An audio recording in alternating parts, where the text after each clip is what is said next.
Hello, everyone, and welcome to the Lord Gord Podcast. This is your host, Lord Gord. I'm giving you information that's factually correct and politically incorrect. And honey, baby, can't you see? Girl, I'm so cool. Uh-oh. I said there's no one that's bad like me, baby. So this week, I'm going to be discussing this great Charles Murray book here, Losing Ground, American Social Policy from 1950 to 1980. I found it to be an exceptional read. It was very informative, and it really goes well with Tom Sowell's Division of the Anointed, Self-Congratulations as a Basis for Social Policy. And reading this book, a lot of the topics that were covered in the book I had read about before in books by Tom Sowell and other books, but it was really nice to have it just laid out in such detail, tracing it from 1950 to 1980, and seeing how in Tom Sowell's book he talked about how a lot of things like STDs and poverty, they were getting better for decades prior to the 60s, but with billions of dollars of social engineering and welfare, so on and so forth, those problems failed to get any better and oftentimes got worse once the government got involved, because if there's one thing the government knows how to do, it's mess things up. So let's get into it here. The ideology of the Great Society programs were said to be intentioned to aid poor people and get them off government dependence. My surveillance of the evidence leads me to conclude that its said intention couldn't be further from the truth. The social programs and worldview of the Great Society ushered in a new era of crime, government dependency, family breakdown, and other social pathology prevalent today in American society. So let's cover the worldview first. Once upon a time, people in the United States were looked at as individuals. There were distinctions between different kinds of poor people. The working poor, while not materially wealthy, were wealthy in mind and spirit. They would work their way up to higher incomes and status, and being a working poor family granted you respect and status. Being on relief was seen as undesirable. Taking charity was seen as undesirable. Taking handouts was seen as undesirable. Taking welfare was seen as undesirable. It was a blot on your record. Okay? Single mothers, derelicts, slackers, etc. did not have respect conferred to them because it was seen by the wider society that those people had earned their fate. And when I talk about single mothers, I'm not talking about widows. Okay? I'm talking about women that have babies out of wedlock. All right, and that have encounters with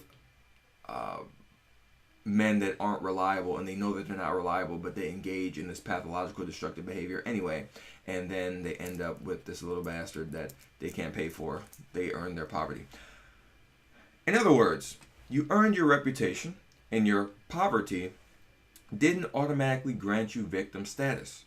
This worldview was successfully changed by the left and the proponents of the Great Society in the 1960s. The abdication of responsibility came from black leaders and white intellectuals that blamed the system for the pathology of poor blacks. This intellectual setup portrayed all poor people as victims of the larger society, and that was essential to the expansion of the powers of the federal government to confiscate resources and give it to those to whom it does not belong. Equal outcomes, known as social justice or appropriately communism, and if you want to know about the insidiousness of social justice, check out my podcast about the insidiousness of social justice. So equal outcomes became the dominant creed over equal opportunity. Statistical disparities were taken to be evidence of wrongdoing, which became justification for social engineering and theft by government. Most importantly, these statistical disparities became a vehicle used to buy and grow voting blocks. And I'm reading a book right now by Jim Powell called FDRs Folly, and it showed that most of those job programs and all that massive government transfer of resources from their rightful owners to people who didn't belong, it was mostly given to states that weren't overwhelmingly Democratic, that didn't overwhelmingly vote FDR in. It was concluded by some very smart people that the reason why that was so was because FDR was buying votes. He knew that in the South they were they were Democrats to the core. So why would he give them as much or more money as people that didn't vote for him when he has them in the bag already? He has a monopoly on the vote. So he was giving a lot more votes to like western states, northern states, so that they would vote for him in the future. And I'm not 100% sure on this, but I have to check in the book. I think it worked. Let's talk about poverty here. When the food stamp program began in 1965, 424,000 people were enrolled initially. When Lyndon B. Johnson left office, the food stamp program's rolls grew to 2.2 million people. That number doubled in the first 2 years of the Nixon administration.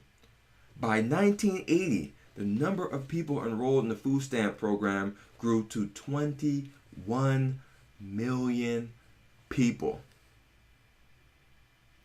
And if you look at the evidence, it shows that $22 trillion was spent on 80 means welfare tested programs, and literally the poverty rate did not go down at all.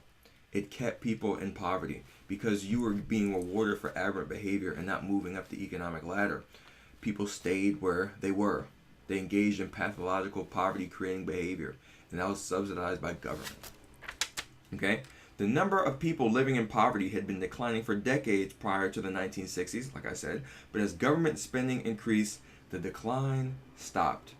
Latent poverty, the measure of people who would be poor without government aid, was declining prior to the 1960s, but it increased from 21% in 1965 to 22% by 1980. So JFK had initially said, we're going to give a hand up, not a handout.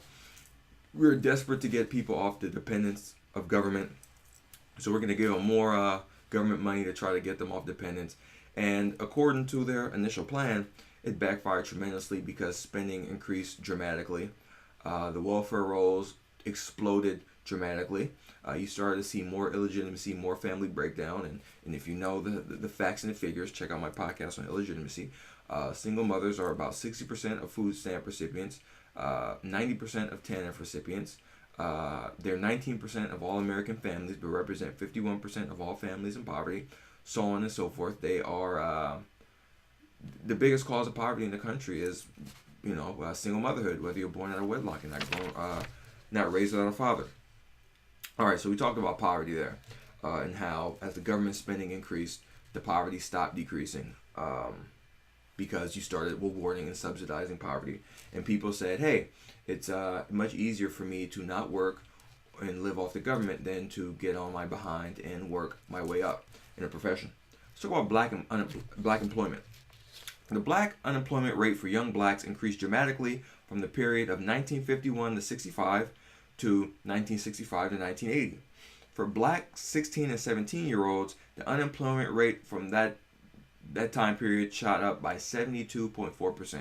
For blacks 18 and 19 years old, that unemployment rate increased by 39.7%.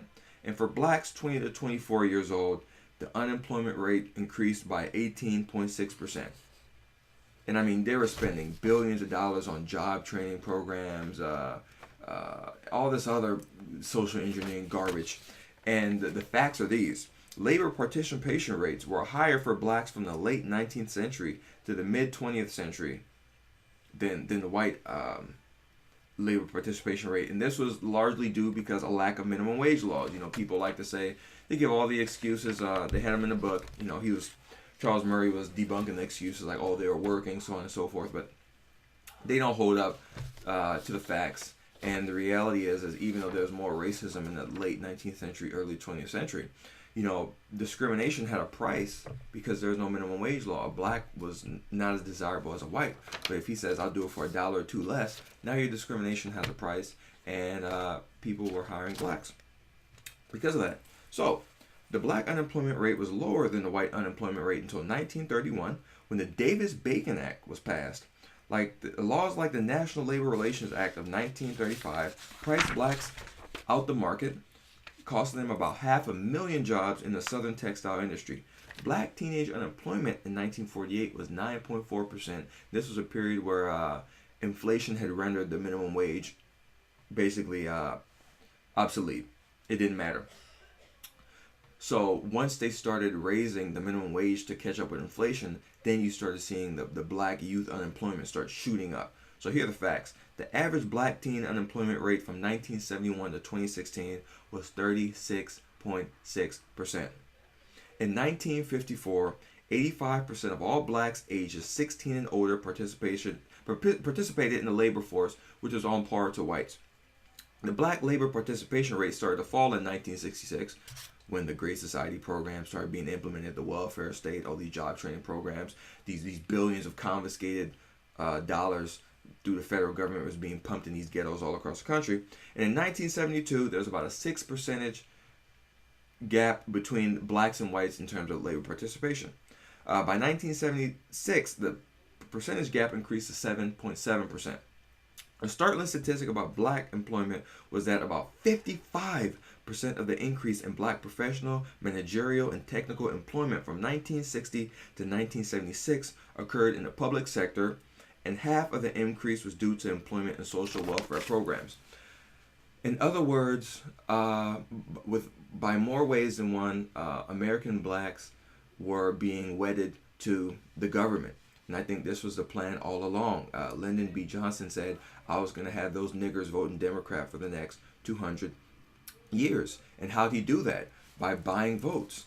The blacks were poorer than the whites, by giving them welfare, by incentivizing the breakdown of the family, by giving women more money for not having the man marry her and be around than if they were married and they stuck around. You enabled the pathological black redneck culture that was on its way out in these southern ghettos, but since you're being rewarded by the government for engaging in this pathological behavior, you started to see more of it. And also, this is when you started seeing blacks being wed to this collectivism, this victimology, this entitlement mentality. And you had so many blacks being employed by the government. That's a bad thing, because all those government jobs are arms of the Democrat Party, which is the party that ruined these ghettos all across the country with I'm going to get into it, but soft crime laws, social promotion, wedding these kids to these failing government schools, breaking up the family through welfare and other social engineering programs, apologizing for this social pathology, rampant crime being wildly out of proportion, all the problems you see in these big cities all across the country, whether it's Chicago, Detroit, Baltimore, so on and so forth, can be rooted directly in democratic social policy and the pathology of the black redneck culture. And when you see all these blacks that are working for the government, they are wedded to the Democrat Party, because if you're going to vote for the conservative Republican Party, that's a party of small government, limited regulations, no social programs, so on and so forth. So the same thing that's been destroying these ghettos, these social programs, are also a huge source of employment for blacks. So they're trapped. It's like hell. If you do what's right to correct this aberrant behavior, a lot of you are going to be out of work. It's horrifying. So let's talk about black education. In 1950, 1 out of 4 high school age blacks was not enrolled in high school.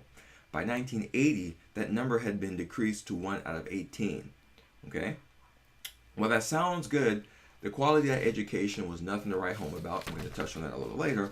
But when it comes to college, the percentage of 20 to 24-year-old blacks attending college went from 7% in 1960 to 16% in 1970. By 1977, the number had went to 24% and fell every year through 1980. But when it comes to K through 12 education, the enrollment numbers increased as well as the federal spending in these schools, but the results were dismal. And I mean, billions of dollars were being pumped into these schools, and they were just garbage. In 1981, the Department of Education did some research into American schools and found out that almost 40% of 17-year-olds could not draw inferences from material, 66% could not solve a math problem requiring a sequence of steps. Secondary education was so homogenized and diluted that while only 12% of students were on a general track in 1964, that number had grown to 42% by 1979. By 1980, remedial math amounted to 25% of all math courses taught in public universities. As homework and student achievement decreased, the grades rose. You had a huge case of grade inflation, and this was true not only in the secondary schools, but in the universities as well. You were seeing, the average grade at Harvard was an A, but when you do all kinds of test scores, the test scores are going down while the grades are going up. A lot of fraud going on, a lot of fraudulent diplomas being given out. So there's evidence showing that black educational achievement is rising during the 1950s, right? You saw that, blacks, that like at the beginning of the decade, they were far beyond grade level, and as the decade continued, he started getting much closer to grade level. So by 1980, the state of black education was extremely grim. By 1980, the average SAT score for blacks was 330 for the verbal test and 360 for the math test, more than 100 points less than the average score for whites. This is all despite the fact that the federal government spent more than $60 billion in 1980 dollars from 1965 to 1980 to improve the education of disadvantaged students. So you would think, wait a minute, if they have more blacks in school and they're spending exponentially more than what they're spending before, why are the results so dismal? Here's the answer. A breakdown of discipline aided by the ACLU, which is a destabilizing leftist force in the United States, was partly to blame. A ruling in 1967 required due process for suspension, and suspending or expelling disruptive students became more difficult. And you know that as a price increases for something, you get less consumption, and as the price decreases for something, you get more consumption. So the price of suspending and expelling students went up, so you're going to get less suspensions and expulsions. And for the students, the price of being disruptive and being violent went down, so you're going to get more disruptive and violent behavior. When people are able to do the wrong thing, oftentimes they do the wrong thing. So ghetto schools gave up academic retention and instead implemented social promotion. I know this for a fact when I was a teacher. They still do social promotion. I had taught kids that in the first grade couldn't read, in kindergarten they couldn't read, in second grade they still couldn't read, they couldn't even count, and they shouldn't have been promoted, but the only reason why they were promoted is because of this failed liberal leftist policy that's been failing black and brown kids for 50 years. Okay?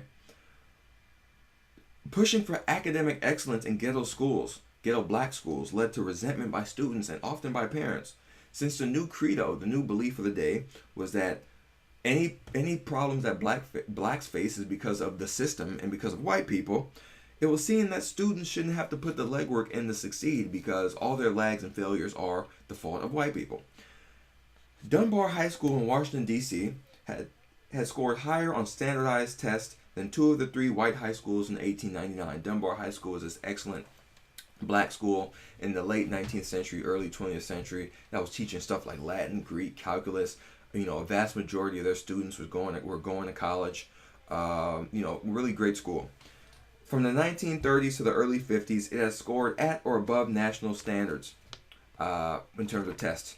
Brown versus Board of Education destroyed the academic excellence of the school as all public schools were turned into neighborhood schools. And the neighborhood that Dunbar High School was in wasn't very good. And the way that the excellent students got into Dunbar was by testing in. And Dunbar at one point had a reputation that was so great that at schools like Dartmouth, if you said that you were from Dunbar, you didn't have to take an admissions test. The academic reputation of this black high school, Dunbar, was so great that you can say, hey, I went to Dunbar, and people would know that you're extremely smart and talented. So, this is also what I found out. This was in Black, Redneck, White, Liberal by Thomas Sowell. When the school was brought up among blacks of that era, feelings of nostalgia were from people who went to the school, and feelings of resentment were from blacks that didn't go to the school because it disproved the welfare state ideology that all your problems are due to someone else, and that the only way that you're going to succeed is through handouts or through lowered standards or by treating you like a pet. And that Dunbar High School proved that, hey, even in a time of discrimination and racism, so on and so forth, blacks were able to succeed and they were able to achieve academically. So if you see that and you believe in the vision that all the blacks' problems are due to someone else, you either have to accept that that's a lie, which it is, or you have to hate those black people that succeed. And usually when people are given the option of hating themselves and hating other people, they hate other people. Let's talk about crime. The number of murders committed in the United States was lower in 1960 than it was in 1950, 1940, or even 1930. The murder rate in 1960 was half of what it was in 1934. The ideas of the anointed like David Bazelon and Chief Justice Earl Warren were that crime was a symptom of poverty and criminals are victims of the larger society, so we shouldn't put them in jail. We should rub their tummies, we should give them Vicks, we should give them a bunch of free money and a bunch of other crap. Okay? A few landmark Supreme Court decisions helped erode the rule of law, and it expanded the rights of criminals. Social programs, therapy, and other ideas were seen as ways to fight crime. The result was a marked increase in crime. When you lower the price of committing crime, you're going to get more consumption. So the criminals knew, hey, I can get away with a bunch of crime and no one's going to arrest me. No one's going to blame me for my problems. No one's going to punish me. So I'm just going to get away with it. The murder rate in 1974 was more than twice of what it was in 1961. A citizen's chances of being a victim of violent crime tripled from 1960 to 1976.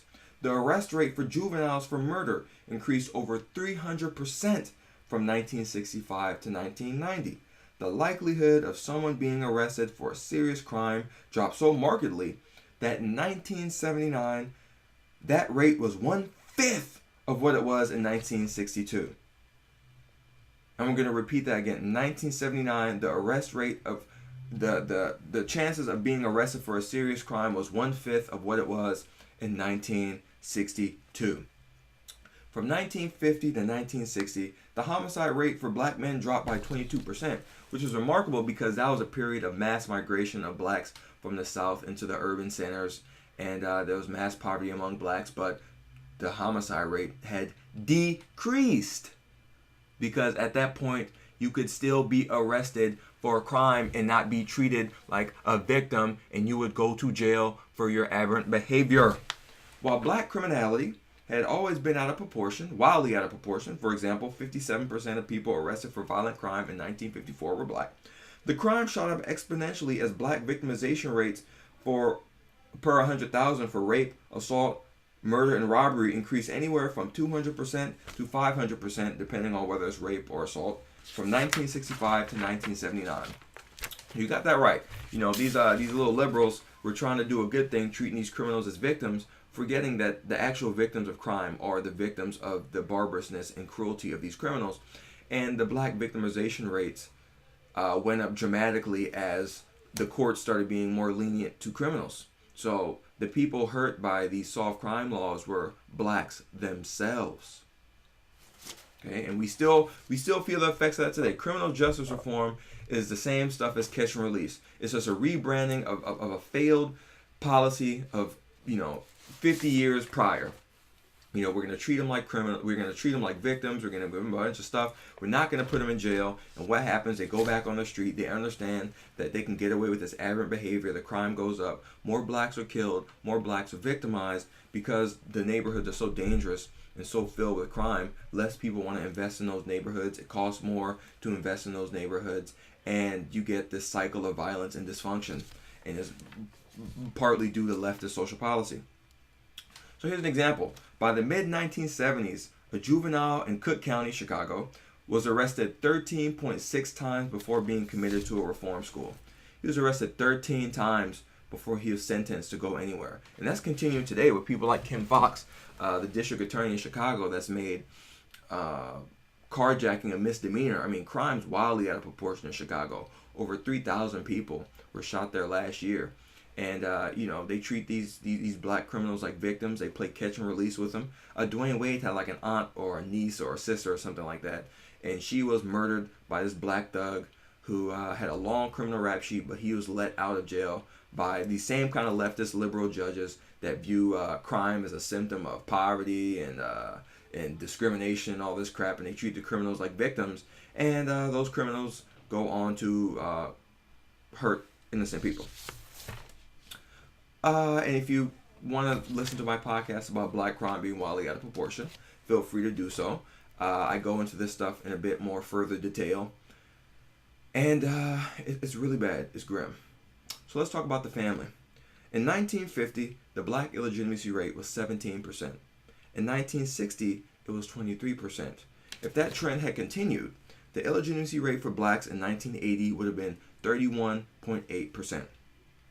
Due to the incentives of the welfare state, that percentage shot up to 48% in 1980. And if you want to know what the illegitimacy rate among blacks today is, it's about 75%. 70% of blacks are raised in single mother households. And if you listen to my podcast on illegitimacy, you will understand that the biggest predictor of being arrested, being a high school dropout, having a baby out of wedlock, being poor, being involved in gangs, failing in school, so on and so forth, is whether you're raised without a father, whether you're being born out of wedlock. The biggest predictor of a high crime neighborhood is a concentration of single mothers in the neighborhood. A high single motherhood rate in the neighborhood is positively correlated with high rates of crime. Okay, but check out that podcast. Among black women aged 15 to 19 years old in 1980, 82% of all their births were illegitimate, out of wedlock. As of 1950, almost 80% of black families consisted of two parents. By 1980, that 59% of black families consisted of two parents. And if we're talking about today, right now, 2018, that number is under 33%. So it's about 30% of all black families today are two-parent married families. It's grim, dude. As of 1980, 65% of all poor blacks that lived in families were living in single mother families. And if you listen to that podcast on illegitimacy that I did, you would know that poverty rates for black married couples has been in single digits for every year since 1994. And the black poverty rate for single mothers is like, 3 to 5 times the poverty rate for black married couples. And I would just go out on a limb, I don't have the numbers, but I would guess that the vast majority of blacks living in poor families today are living in single mother families. I would say it's somewhere around 85-90%. That's just my hypothesis. I could be wrong, but just looking at the data that I've looked at and the research I've done, that doesn't sound surprising at all.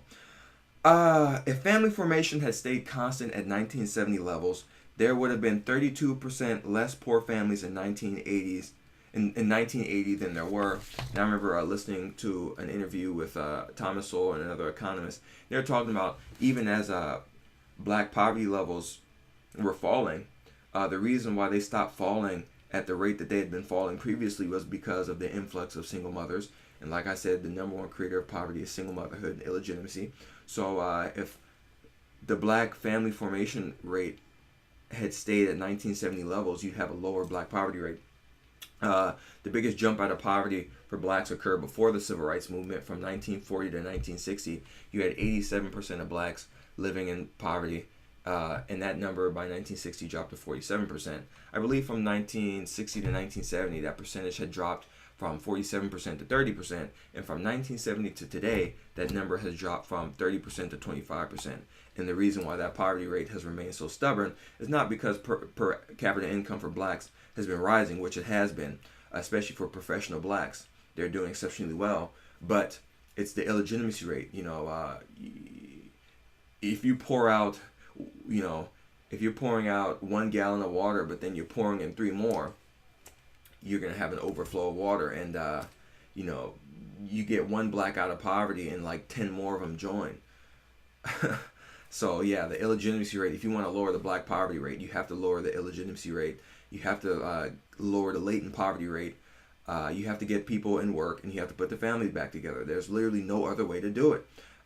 If there was another way to do it, the $22 trillion spent on all these means-tested welfare programs, so on and so forth, would have shown results. And the only results that they have shown is that the black family has been dismantled. The blacks vote 95% for the Democrat Party. I believe like 1 out of 3 blacks are on welfare. And, the blacks that adhere to this ideology of victimology and resentment and anger and government dependence are mired in poverty. They are living in a sort of hell. So I'm going to give just an example from Losing Ground here about the options for a pre-1970 couple if they had a baby versus a couple in 1970 having a baby. So, pre-reform before 1970, the 3 options were that the woman could support herself, which means keeping the baby or giving it up for adoption, going on AFDC, that's welfare, keeping the baby, or to marry Harold. And the chart shows that if they were living together, whether Harold was employed or not, if they were living together, it was the same. So if they were living together, and Harold was employed, whether they're married or not, he'd make about $111 working minimum wage. And if they were living together and Harold wasn't employed, they would get no money from that. But in 1970, because of the incentives of the welfare state, you started to see that if they were living together and Harold was employed, if they were unmarried, they got $270. If they were married, they got $136. If they were living together and Harold wasn't employed, whether they were married or not, they would receive $134. So literally, if Harold was employed and they were married, you get $136. If they were living together and they weren't married and Harold wasn't employed, they only received $2 less. So literally, you're saying that if the man does the right thing and marries her and goes to work, he only gets $2 more than if he lives with her and doesn't work and doesn't marry her. And also, that young family received the most amount of money if they were living together and they were unmarried, yet Harold was working. So you're literally getting paid to not unite this family with the sacred bond and contract of marriage. You are paying these people to not form the family. And like I've said, any kind of behavior that's subsidized, you're going to get more of. So as you see this illegitimacy rate shooting up, and this isn't only true with the welfare state in the United States, it's true with the welfare state in Sweden, the welfare state in England, the welfare state in New Zealand. If you want to listen to my podcast on the underclass, where I discuss the social pathology of poor whites in England or poor Maori in New Zealand, you see that there are astronomical illegitimacy rates, single motherhood rates, and welfare dependency among those two groups. And that stems from their own pathological behavior, but also that behavior being subsidized by the welfare state. And that if you do the right thing and marry the woman, you in the short term, you put yourself at an economic disadvantage.